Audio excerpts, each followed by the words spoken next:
क्यों कुछ सिचुएशंस में हमारे रोंगटे यानी गूज बम्प्स आ जाते हैं, क्यों कुछ देर पानी में हाथ और पैर डालने से ऐसी सिलवटें आ जाती हैं, आखिर हमारी अंगुली के नाखूनों में ये सफेद दाग क्यों होता है, बच्चे जब रोते हैं तो उनके आंसू क्यों नहीं निकलते, और क्यों फीमेल्स के मुकाबले अधिकतर मेल्स ही कलर ब्लाइंड होते हैं। इन सभी चीजों के जवाब इस वीडियो की ही तरह शॉकिंग है, तो बने रहिए वीडियो के एंड तक। Fact number 21। दोस्तों, आपने लोगों के नाखून पे ऐसे सफेद दाग देखे होंगे। कभी सोचा ये कुछ लोगों के ही नाखूनों में क्यों होता है? दरअसल नाखूनों पे मौजूद ये सफेद दाग आपकी बॉडी में आयरन, कैल्शियम और मिनरल्स की कमी का कारण होता है। हमारी बॉडी और माइंड का कनेक्शन इतना ज्यादा स्ट्रॉन्ग है कि हमारी बॉडी में कहीं भी कोई गड़बड़ होती है, कोई बीमारी या न्यूट्रिएंट्स की कमी होती है, तो उसके सिम्टम्स हमें बहुत जल्दी दिखाई देने लग जाते हैं, ताकि हम उसे तुरंत ठीक कर सकें। नंबर 20। 1989 में the American journal of public health में पब्लिश्ड हुई एक स्टडी के अकॉर्डिंग जो लोग लेफ्ट हैंडेड होते हैं, यानी जो अपना सारा काम बाएं हाथ से करते हैं, वो लगभग 9 महीने कम जीते हैं उन लोगों से जो लोग राइट हैंडेड होते हैं। ऐसा इसलिए होता है क्योंकि इस दुनिया की ज्यादातर चीजें राइट हैंडेड लोगों के हिसाब से ही बनाई जाती हैं, जिस वजह से लेफ्ट हैंडेड लोगों को जीने में ज्यादा प्रॉब्लम होती है, और लेफ्ट हैंडेड लोगों में किसी भी तरह के एक्सीडेंट के चांसेस ज्यादा होते हैं, जिनसे उनकी मौत भी हो सकती है। नंबर 19। आपको पता ही होगा कि हमारा दिमाग ही हमारी पूरी बॉडी को कंट्रोल करता है, पर क्या आप जानते हैं कि सर्जरी के टाइम हमारे दिमाग को आधा करके उसे अलग रखा जा सकता है, और इससे हमारे दिमाग पे कोई भी असर नहीं पड़ेगा, और हमारा ब्रेन 40 की उम्र तक हमेशा बढ़ता रहता है।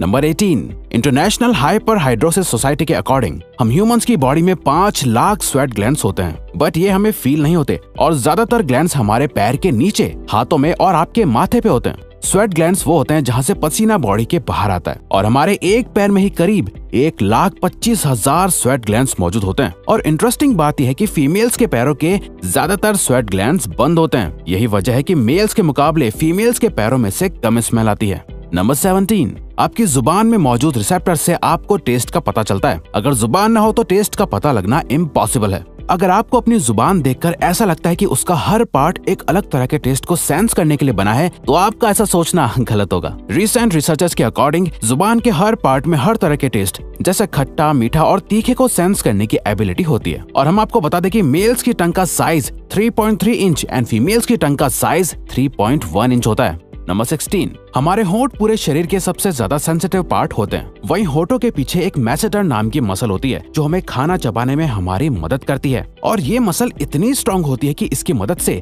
हम 90 किलो तक का वजन उठा सकते हैं। नंबर 15। दोस्तों, आपने कभी सोचा है कि जो लोग कैंसर के मरीज होते हैं वो अपने बालों को कटवा देते हैं? वेल, वो खुद ऐसा नहीं करते। कैंसर का इलाज करने के लिए कीमोथेरेपी का यूज करा जाता है, जिसके साइड इफेक्ट से इंसान के बाल गिरने लगते हैं। वैसे एक हेल्दी इंसान के बाल हर रोज 0.03 सेंटीमीटर तक ग्रो करते हैं, और ह्यूमन बॉडी के सभी हेयर फॉलिकल्स जिनसे हेयर ग्रो करते हैं वो माँ के पेट में ही बन जाते हैं। नंबर 14। दोस्तों, क्या आपको पता है हमारा ब्रेन हमारी बॉडी के वेट का सिर्फ 2% होता है, पर फिर भी ये 30% ऑक्सीजन अकेले कंज्यूम करता है। अब क्योंकि हमारा ब्रेन ही हमारी पूरी बॉडी को कंट्रोल करता है, इसीलिए इसे बहुत ज्यादा एनर्जी की भी जरूरत होती है, और यही वजह है कि ये ज्यादा ऑक्सीजन भी यूज करता है। नंबर 13। इंसान हो या जानवर, जिंदा रहने के लिए उसे खाना खाना बहुत जरूरी है, पर क्या आपने कभी सोचा है कि हम अपने जीवन भर में कितना खाना खा जाते हैं? वेल, साइंटिस्ट ने इस बात पर रिसर्च करी, जिससे ये साबित हुआ कि एक एवरेज हेल्दी इंसान 70 साल की उम्र तक करीब 30,000 किलोग्राम तक खाना खा लेता है।